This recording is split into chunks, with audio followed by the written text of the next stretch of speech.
All right, we're going to be covering the San Francisco 49ers. We've been going team by team slowly this offseason. We're using Warren Sharp's book here to get some stats, trends, facts, breaking everything down. We're going to see what, go through, see what happened last year. Obviously, we know that they had a injury-riddled season. Christian McCaffrey hopefully can stay healthy this season, give the Niners some boost. We're going to look at their schedule. They have the number one easiest ranked schedule in the league this year. And another thing we're going to dive into with that is see where do they have rest advantages and rest disadvantages. Sometimes that's good information for us to know, especially when we're looking at lines. We can take a look at early lines this year, see if we like any. Like we were looking at one. What was it? Oh yeah, the Niners going to the Giants like week 9. In there right now, they're only 3.5-point favorites, and I guarantee you, Grass Guy even agrees. He's a Giants fan. I guarantee you, week 9 right there against Giants, Niners are going to be more than a 3.5-point favorite. Probably going to be like a 6-point favorite. Their record is going to be. I mean, the Giants should have at least one win, but they could be winless if things really fall off for them, which I don't think so. But their first 8 games, crazy difficult. Crazy difficult. You literally have the team with the easiest schedule going up against the team with the hardest schedule. So just public perspective, there's no way that line stays at 3.5. I'd snag it now if you could. Are we going alphabetical or random? We're going random. We're covering random. I think it's interesting to cover a team that is projected to have a good season and then a team that's projected to have a bad season, because you get a little bit different perspective and stats and just different things here. Usually I like to start out with the Super Bowl champ. We ended up starting with who? The Chiefs? Just because I thought the Chiefs were an interesting case this upcoming season with all their wild schedules. We started with the Chiefs. So I didn't start with the Super Bowl champs. So we've done the Eagles, the Chiefs, the Cowboys, the Giants. I was just staying in the same division. I usually try to run through the division, but after covering the Giants yesterday, I did not want to talk about another terrible New York football team. So we're gonna put the Jets down the road, maybe next week or something. Grass Guy likes the Giants beating the Skins week 1. Yes, it's random. You guys can't be surprised by that. Random. But here, let's get into it. Kyle Shanahan going into his 8th season. Is he on the hot seat? I feel like if he has another disappointing season, even though it wasn't in his control last year, with all the injuries and whatnot, it was out of his control. And last year, you got to remember, they had a terrible schedule. The Niners did. They were at a huge rest disadvantage. I think they had minus 19 games rest disadvantage last season, meaning out of the course of the season, their opponents had 19 more days to prepare than they did for their games. Plus, they were in, a first place schedule, primetime games because of the Niners, and then you have McCaffrey get injured, throws a wrench in your offense. So it wasn't really his fault, but I think Kyle Shanahan, if the Niners aren't at least in the NFC Championship this year, I think the Niners. I think he's going to be on the hot seat. But good news, they're bringing back Robert Saleh. He is the defensive coordinator once again in San Francisco. So let's see if he can pick up right where he left off. Okay. 49ers didn't collapse in 2024. They were eroded piece by piece, star by star. One injury turned into 10. One close loss became 6. The same core that had powered deep playoff runs was still there, but everything else fell around them fell apart.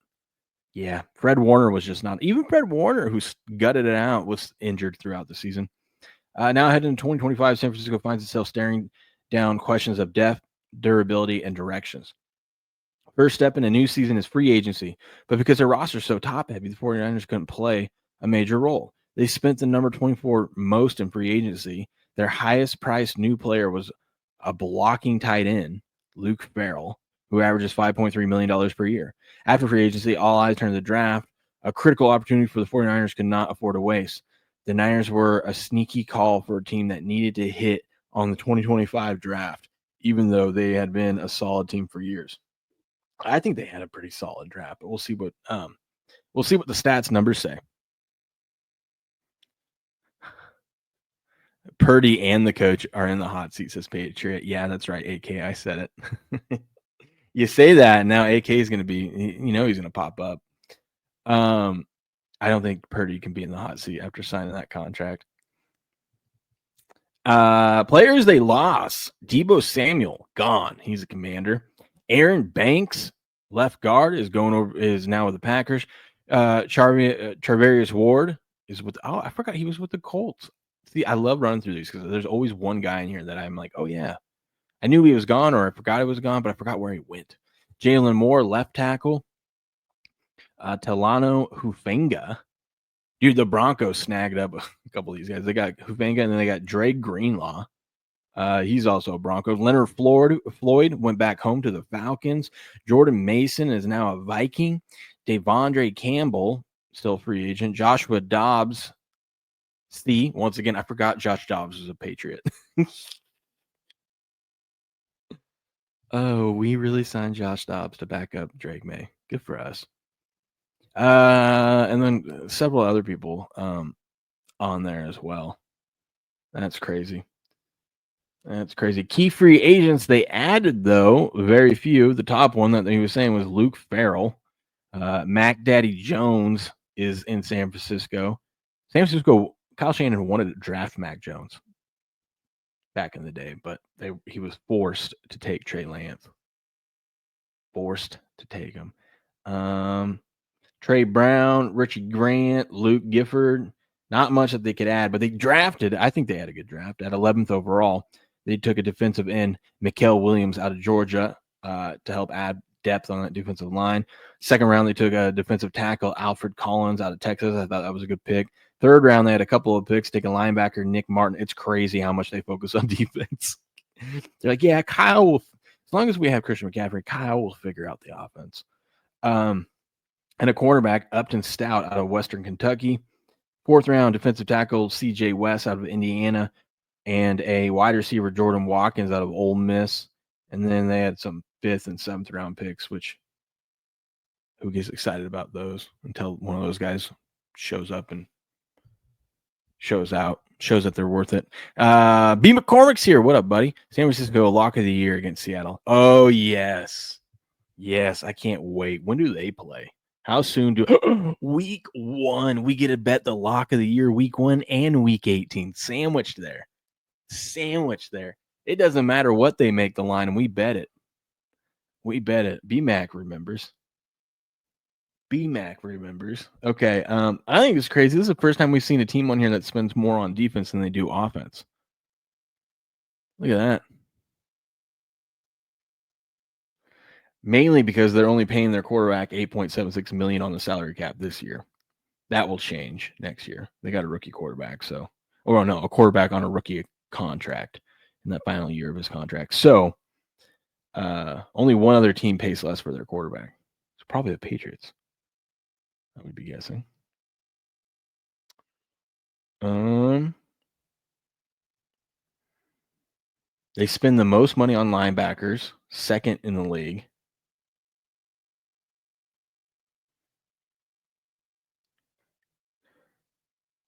I thought their defensive line would have been higher. And they spend $14.8 million on their cornerbacks, which is 4th highest in the league.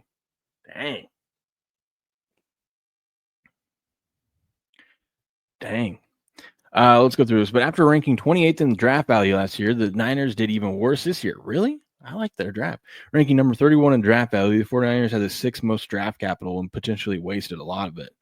Jordan Watkins out of Ole Miss was picked number 138, but wasn't ranked in the top. Oh, this is just by people's rankings, though. You know? I don't mind a team who goes, you know what? I don't care where Mel Kiper says this guy should go. I like him. I want him now. Now you got to be right on it. You got to be right. I'll criticize you when you're wrong, saying you're an idiot. But I don't like you taking chances. I don't mind you taking chances. Maybe that's just because I was so used to so many years of Belichick taking stupid people in the first round that it never panned out. I don't know. Nick Martin was drafted 75, but wasn't projected to go until 192. Defensive back Marquis Siegel and Upton Stout also represent multi-round reaches. Going so far off the board for a second straight year puts a bullseye squarely on GM John Lynch. You got to take chances, man. You got to take chances. If you like the guy, you like the guy. Draft him. If you think he fits well, draft him. Oh, let's see. They're the only team with 3 players making $30 million or more on average. Brock Purdy, Nick Bosa, and Brandon Ayuk. Oh God, I forgot about Brandon Ayuk. I can't believe they paid that guy. They're tied with the Eagles, the only 2 teams with 7 players making at least $19 million. The price of having expensive studs is you need a lot of younger, less expensive players to fill out the roster and contribute in meaningful ways. So if you reach for players in the draft or your draft guys who don't work out, it will show up quickly in terms of results. You need these guys to fill in the gaps. Yeah, I feel like that's pretty common sense stuff there. Gotta look at all these charts. You want another pass defensive efficiency, YPPA defensively, explosive pass defense. Oh man. Oh man. This is their opponents. So the Niners are going to go up against the 29th ranked explosive pass defense, meaning the Niners, who have a lot of explosive big plays, are not going to be facing any defenses that are that can stop those plays. That's going to be interesting. Oh, let's go through their schedule real quick. Don't we have like where they're favored by too? Where's that at? Oh yeah, maybe down here. So obviously they play in the NFC West, but they will be playing the AFC South this year. That's why they have such an easy schedule. They get to play the AFC and the NFC South. How did they pull that one off? How did they pull that one off? No wonder they have an easy schedule. Damn. And then their last place of divisional foes they get to play are the Browns, Giants, and Bears. The league really likes the Niners. They get to do some big favors. Real quick, we'll run through their advantages and primetime games, and we'll look at the spreads. Thursday Night Football, Week 5 against the Rams. Then they'll have a 3-day rest advantage against the Bucks, but they got to go to Tampa there. But that's interesting. Sunday Night Football, they'll have a 1-day rest advantage against the Falcons, and then they also have a 1-day rest advantage against Houston when they play down in Houston. They play Monday Night Football against the Panthers in Week 12. 1 day less rest against the Browns in Cleveland.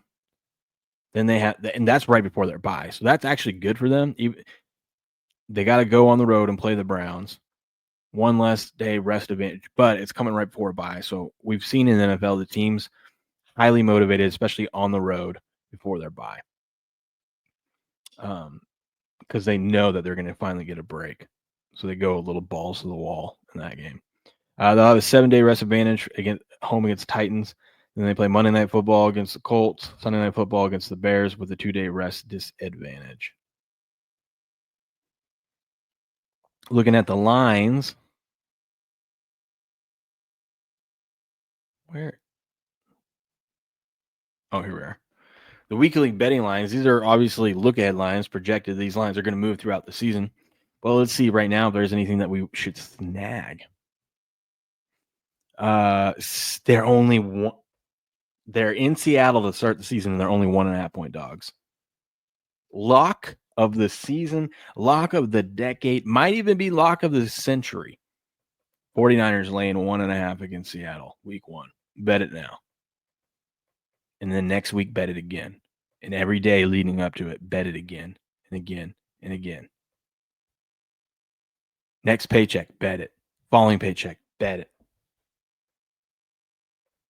Put the naming rights to your grandchildren on this game. That's a joke. You think Sam Darnold And the Seahawks are going to beat Brock Purdy and Christian McCaffrey? No. Oh, grass guy. Because uh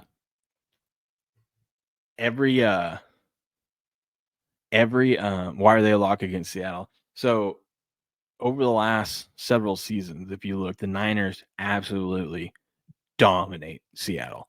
And it doesn't matter how big the spread is, they cover it easily. And so that's always been my best bet.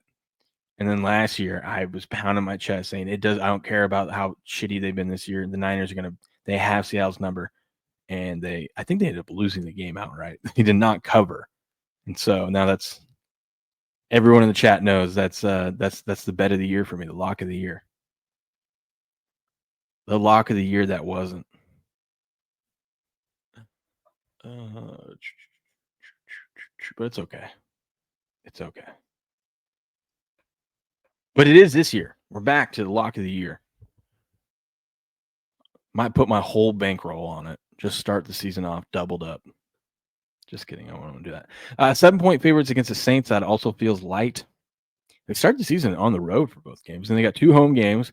Starting off with 3.5-point favorites against the Cardinals, 5.5-point favorites against the Jags. Back on the road for 2 games. Not far trip, but got to go down to LA, play the Rams. That's going to be a fun one. Thursday night football, playing the Rams. That's going to be fun. Then they got to fly out to Tampa. Now, Shanahan does not play well out in Tampa or out in Florida in general. So that is kind of sneaky. That's why they're at a 1.5 dog there. That is interesting to me. Then they come home. They're a 6.5-point favorite against the Falcons. 1.5 favorite against Houston. Then this is the one that I said we got to bet now. If you have a book that is offering this, how are they only laying 3.5 against the Giants? That's going to be 6. Grass guy even agrees with me on that one, and he's a Giants fan. That's going to be 6 come week 9. Then they're a 1.5 favorite. No, wait.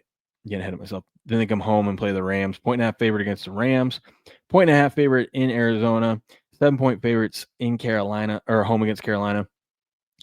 6-point favorites in Cleveland right before their bye. They get a week 14 bye. Then they're 7.5-point favorites against Tennessee at home. On the road in Indy, 3-point favorites. Home against they get to finish the season home. Home against the Bears, they're 3.5-point favorites. Home against the Seahawks, they are 4.5-point favorites. Once again, lock of the year right there. Lock of the year. So they're only underdogs twice all season. That's crazy. Coming off the season they had last year, that's wild.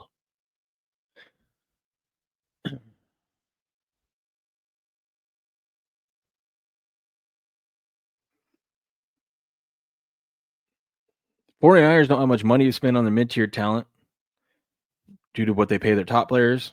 It's hard to offset those top players missing time. That's exactly what happened in 2025, 2 years ago before 2023. I was begging to let us witness just one season where the Niners were not massively injured.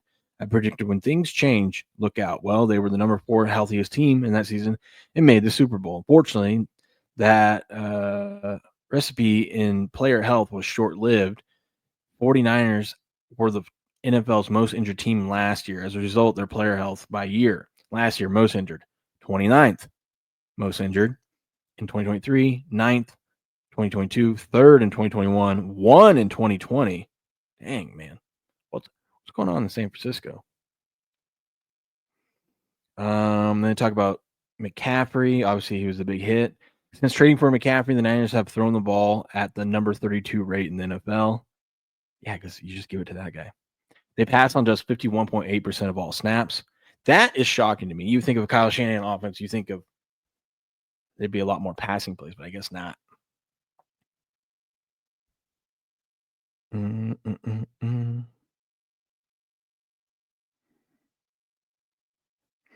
Just more information here about McCaffrey. He only played 4 games and then suffered a PCL injury in his right knee.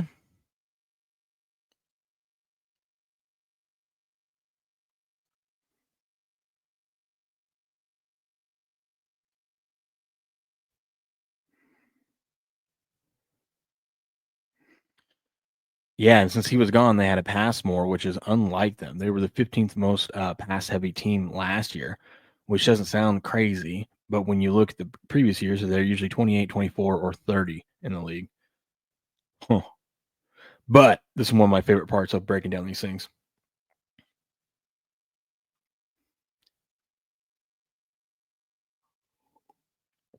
Here's why you should bet under 10.5 wins on the San Francisco 49ers for the 2025 football season.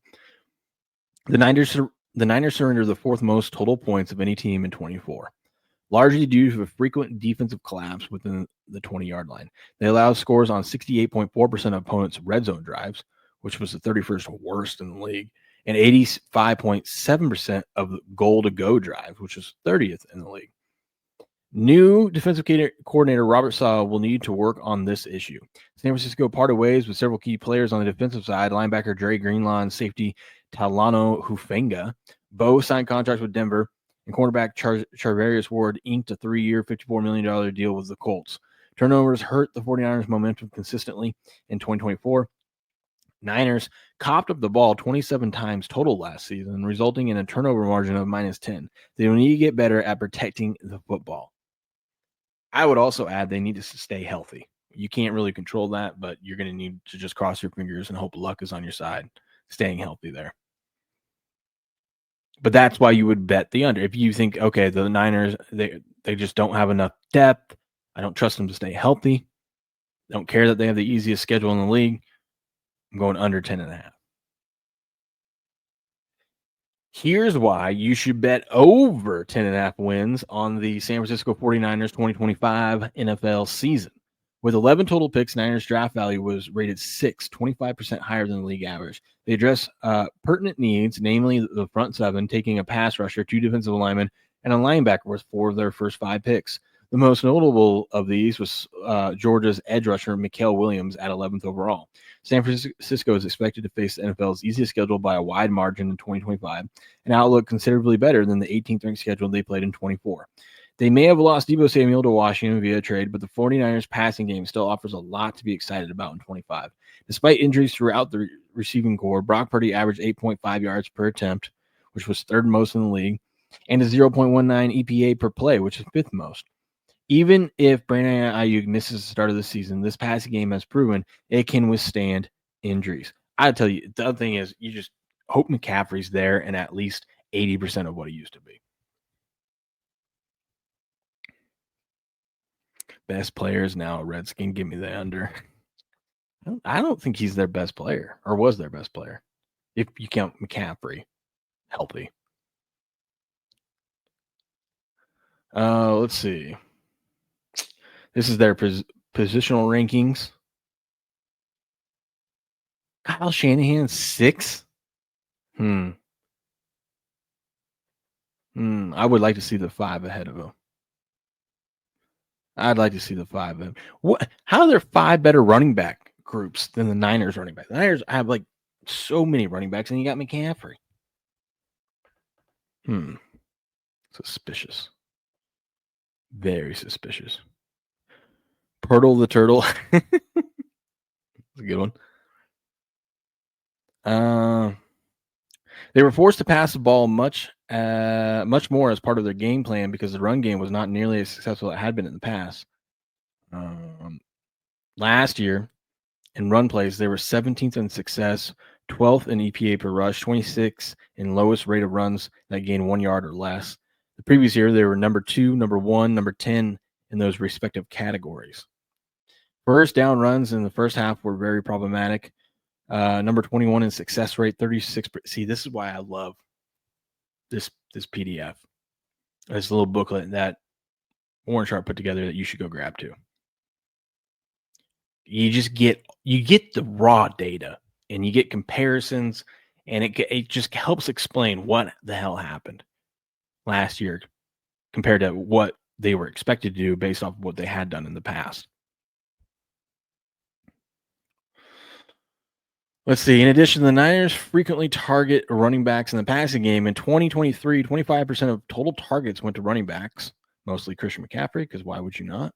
Which ranked as the 3rd highest rate. And these running back passes ranked number 1 in success compared to the rest of the NFL. In 24, the 49ers threw just 11%. That's less than half of the time to running backs, a massive step down. to 25th in the league. These passes ranked 21 in success, another massive step down. When we talk about running back production being replaceable, we generally are talking about what happens on a play when a runner B gets the ball instead of runner A. But for Kyle Shanahan, it's not just that his other runners are not at McCaffrey's level. Oh, it's not just that; it's his other runners are not at McCaffrey's level. Shanahan completely has overhauled has to overhaul the offense without CMC, more passing, less running, fewer running back targets, and a massive drop in efficiency when actually running or throwing to running backs. Damn.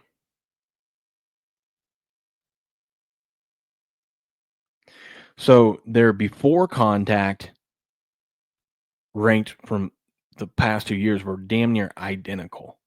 The biggest difference was after contact. The Niners ranked 5th in yards after contact in 2023, number 4 in explosive runs, and number 4 in EPA per attempt when running between the tackles. In 24, they were 14th in yards after contact, 14th in explosive run rate, and 17th in EPA per attempt when running between the tackles. Big drop off there. You went from an elite team to an average team. Makes all the difference.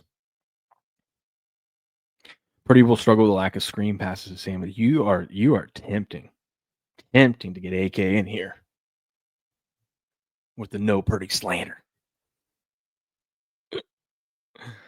Let's see. Like I said, they got this thing has a bunch of nice charts and stuff, data for all you data nerds out there like myself. They even got heat maps. Look at that. Their running elusiveness score in 2020. Their rushing elusiveness score in 2023 was 6.2 and ranked 3rd in the league. That dropped to 4.9 and ranked 13th in 24.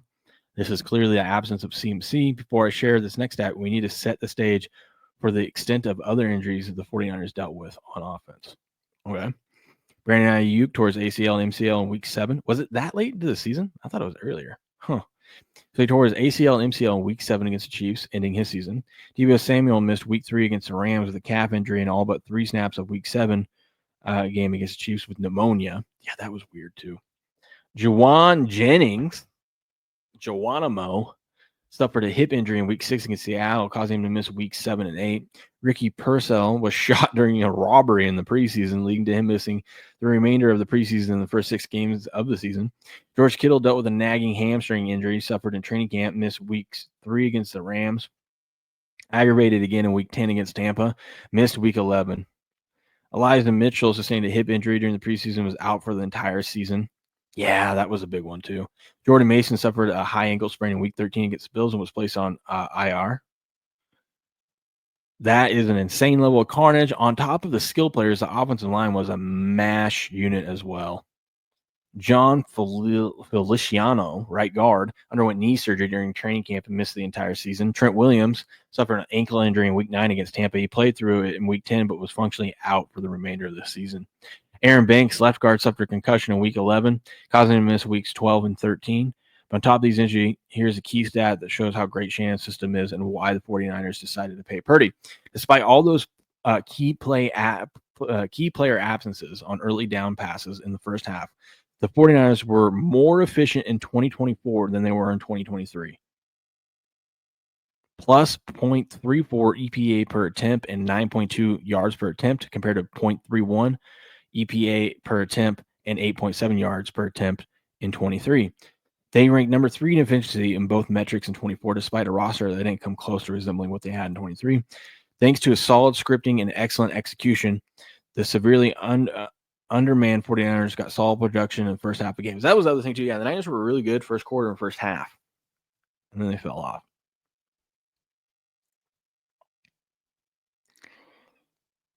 Let's see.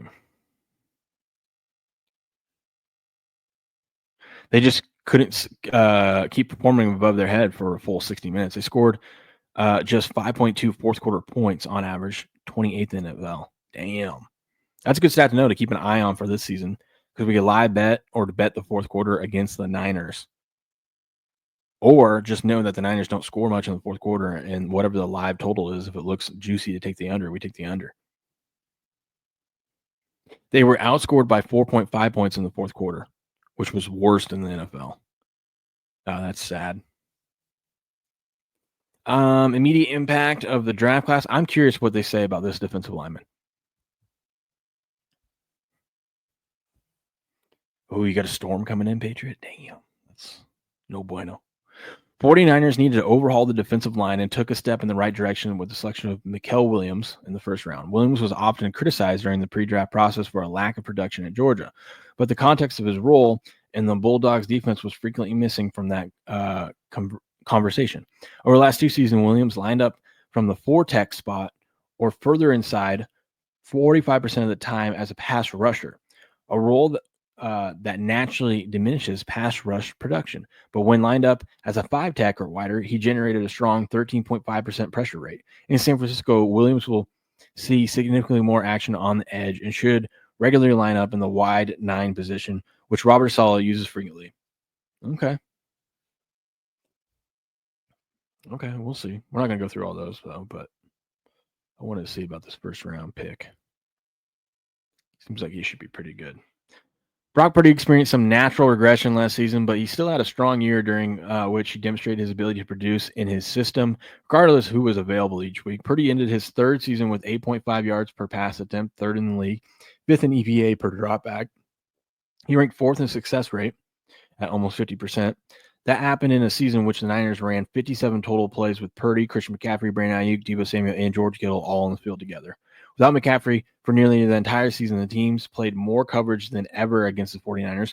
Only 49% of Purdy's dropbacks came with the middle of the field closed, which is single high safeties, after 60% the first 2 years of his career. Dang.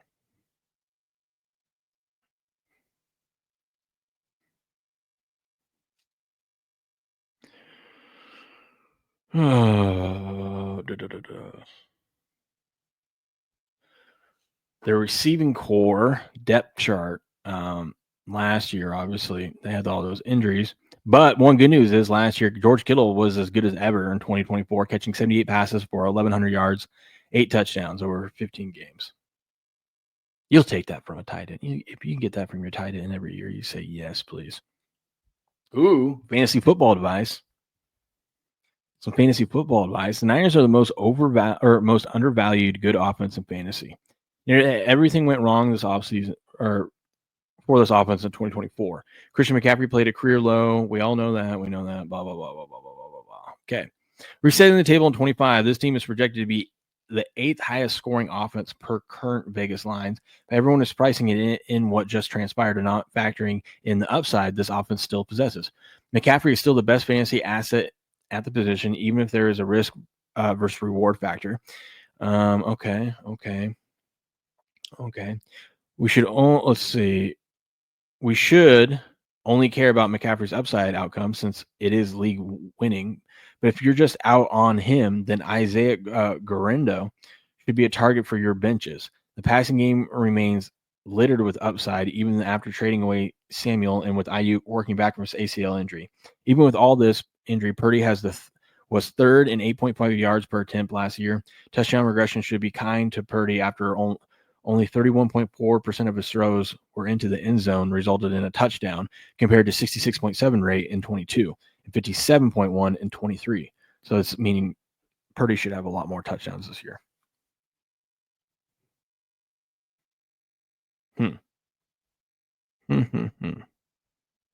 Interesting. Defensive outlook. 49ers allowed a mid-pack 4.3 yards per carry to running backs at 24, but their underlying numbers were worse. They finished 24th in negative runs forced to running backs, 29th in rushing touchdowns allowed to the position. This unit struggled in 24, and now both Malik Collins and Javon Hargrave are on other teams. Jordan Elliott is a primary returner and should handle one of those starting spots.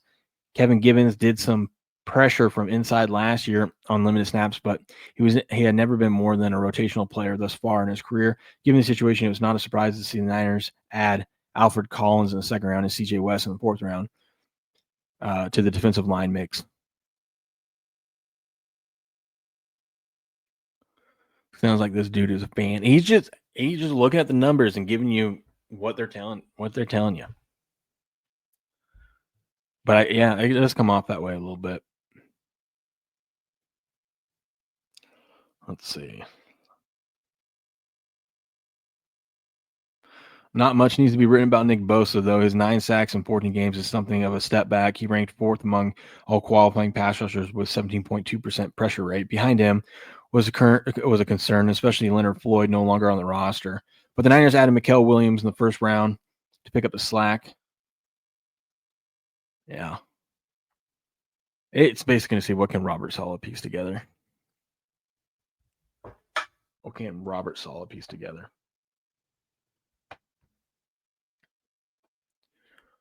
Yeah, Sharp. Sharp sounds like a fan. I think he's just giving you the data. He cares more about being right than being a fan. I don't know what team he is a fan of, so maybe he is. Red zone targets last year. George Kittle got a majority of he got the most red zone targets, 21. 10 of those targets came from the 11 to 20 yard line. That's crazy. Jawan Jennings was next at 15. Debo Samuel at 14. And then Ricky Purcell, 7. Brandon Ayuk only played, 6 full games and partially a 7th game. Still had 6 red zone targets there, too. Jordan Mason was your primary rusher when they were in the red zone. And Brock Purdy behind him. We all know that's going to be McCaffrey this next year. Last season as a whole, the Niners defense. Oh, here's that chart. It's way down here. Easiest schedule. That's crazy. Last season as a whole, the Niners defense ranked 29th in punts forced per drive, 30th in red zone trips and drives allowed, 31 points in drives allowed. For comparison, they ranked 6 and 8 in those last 2 metrics in 23. Yeah, that's a huge drop off. He said, I expected things to get more difficult for the defense last year. In my 2024 preview, I projected they would step up from the 15th toughest schedule on offense faced in 23 to the 4th toughest in 24. They stepped up, but even further to the number 1 toughest schedule on offense faced. To show how variance played against them, the 49ers were minus 10 in turnover margins after being plus 10 in 23. They were minus 1 in sack margin after being plus 14 in 23. They were minus 32 in penalty margin after being minus 7 in 23. They were number 30th in field goal luck. And while we know their kicker, Jake Moody, has been a problem, opponents made 30 of 32. Based on distance kicked, opponents made 4.1 more field goals than expected, causing the 49ers to rank 29th in opponent field goals over expectation. Dang. You still like the under? All right. All right. I don't know where I'm at on it yet. I haven't bet it. Let's see. This is more about last year.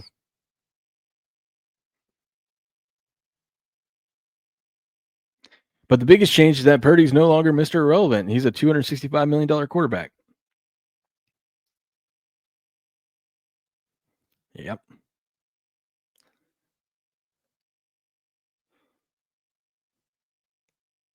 Purdy had to force the ball into coverage more often last year. Despite that, Purdy completed 2% more passes than expected and was number 9 in the NFL, nearly identical to his 23 mark of plus 2.5. In Purdy's first year in the NFL, he helped lead the Niners to a 13-4 mark, but lost in the NFC Championship.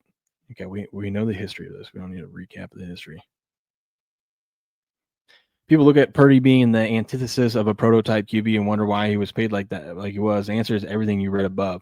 You're not blindly picking him out of a lineup to lead your team, but he's picked up the Shanahan offense perfectly. Has more talent than meets the eye and is more capable of leading the 49ers to a resurgence in 2025. I think that is a good way to say it. You wouldn't want Purdy to be on, like, to just walk in and have to quarterback your team, but he has mastered this Shanahan offense.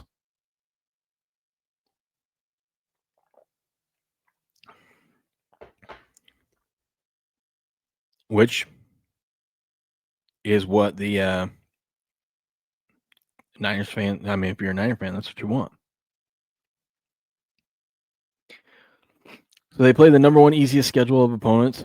That comes on the heels of playing the number 5 toughest schedule last year. Instead of playing non-division schedule consisting of the Chiefs, Cowboys, and Bucks like in 24, they face the Browns, Giants, and Bears. They also play the NFC South and the AFC South. They play just 4 games all season against teams expected to have a winning record. That is wild. The 49ers play just 4 games all season against teams expected to have a winning record. That is crazy. While many teams will be dealing with a grueling schedule to close the season, the Niners play 4 home games, 2 road games, and have a bye from week 12 onward. Those games come against the Browns, Titans, Panthers, Colts, Bears, Seahawks. There's not a single team expected to produce a winning record in that mix. Dang.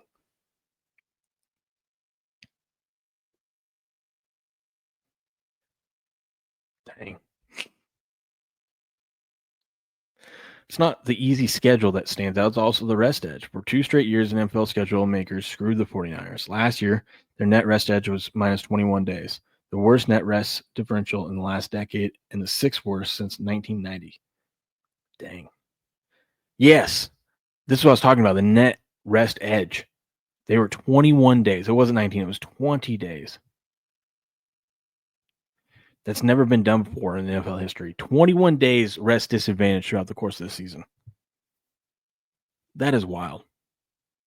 Are you sure AK didn't write this? He might have. The Brock Purdy part, he might have. Last year, they played an unprecedented 8 games with rest disadvantage, the most in a season in NFL history. So this, I love these stats here and this information because it just shows you why did things fall off. It wasn't one thing, but like you add all those injuries and they're top heavy with the players that they pay. You add those key injuries, and then you add in the fact that a team has never had 8 games where they're rest disadvantage and where they've had 21 days rest disadvantage against them over the course of a season. You add that all in, factor it's amazing they won 6 games. You know, it's like all that could go wrong did go wrong, and they weren't set up to succeed from the beginning.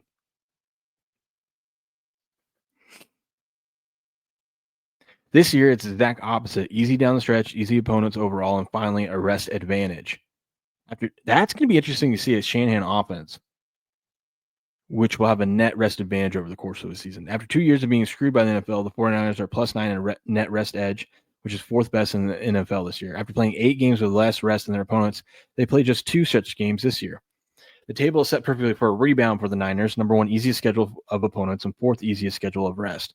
The key question is, who is stepping up for the 49ers offense? As we know, they won't have longstanding contributors Deebo Samuel or Brandon Ayuk to start the year. It's now up to Shanahan and Purdy to make it work despite lesser wide receiver talent to start the season. They did it for most of the tail end of last season. They'll have to start the same way this season if they wish to turn things around in 2025.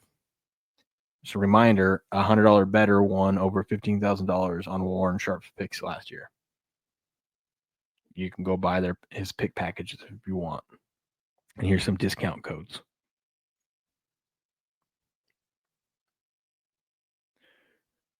Look at all those stats, man. Oh, it's beautiful.